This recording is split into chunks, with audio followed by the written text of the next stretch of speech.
ఏమనుకున్నారు అసలు ఫస్ట్ సీట్లు ఏంటో తేల్చేసేసుకుని ఎజెండా ఫైనల్ చేసేసుకుని కామన్ మినిమం ప్రోగ్రామ్ రెడీ చేసేసుకుని ఫస్ట్ మేనిఫెస్టో అనౌన్స్ చేయాలా ఆ తర్వాత సీట్లు అనౌన్స్ చేయాలనుకున్నారు. ఆ సీట్లు ఒకసారి అంకె ఆ తర్వాత సీట్ల వారీగా కూడా ఎప్పటికప్పుడు అనుకున్నారు. ఇది ఎప్పుడు జరపాలనుకున్నారు? డిసెంబర్కి కంప్లీట్ చేసేసేయాలనుకున్నారు కదా.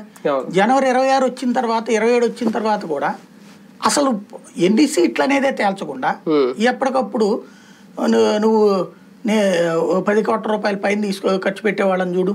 ఆయన ఏం చెప్పాడు అవన్నీ కార్యకర్తలకి చెప్పాడు. 10 కోట్ల పైన ఉండడం 15-20 ఓట్లు తెచ్చుకున్నాడు. జీరో బడ్జెట్ పాలిటిక్స్ అన్న మనిషి డబ్బులు లేకుండా ఎన్నికల్లో దిగలేమని ఆయన 10 కోట్లు 15 కోట్లు ఖర్చు పెట్టేవాళ్ళు ఉండాలి. మరి కార్యకర్తలు డబ్బులు పెట్టలేకపోతే ఎట్లాగా? ప్లస్ ఏమో 10,000-15,000 ఓట్లు తెచ్చుకునేవాడు అయి ఉండాలి. ఇన్ని షరతులు పెట్టారు. సరే, అది చంద్రబాబు గారు చెప్పిన దాని మీదకే చేసుకొచ్చారు. ఇప్పుడు అట్లాంటి వాళ్ళు కొంతమంది వచ్చారు. వచ్చినప్పుడు అన్నా పోనీ ఈయనేంటి ఇతను అనేది ఏంది, నాకు సీట్లు ఇన్ని అనేది ఫైనల్ చేసేయి ఎన్ని అడుగుతున్నాడు. ఇంతవరకు మనం అనుకున్నది ఏంటంటే ఆయన ఇచ్చింది తీసుకుంటాడని. ఎందుకని ఇంతవరకు అతను ఇవన్నీ మీరు ఏదన్నా అంటే నేను మీకు వైసీపీ అని స్టాంప్ వేస్తాను ఇట్లాంటివన్నీ బెదిరిస్తూ వచ్చారు కాబట్టి అట్లాగేమో అనుకున్నాం. కానీ ఇతను గట్టిగా పట్టుబడుతుంది ఇంటర్నల్ గా మాత్రం వంతాడు, అందుకోసమే ఆగాడు అన్నటువంటి విషయం ఇప్పుడు అర్థమవుతుంది.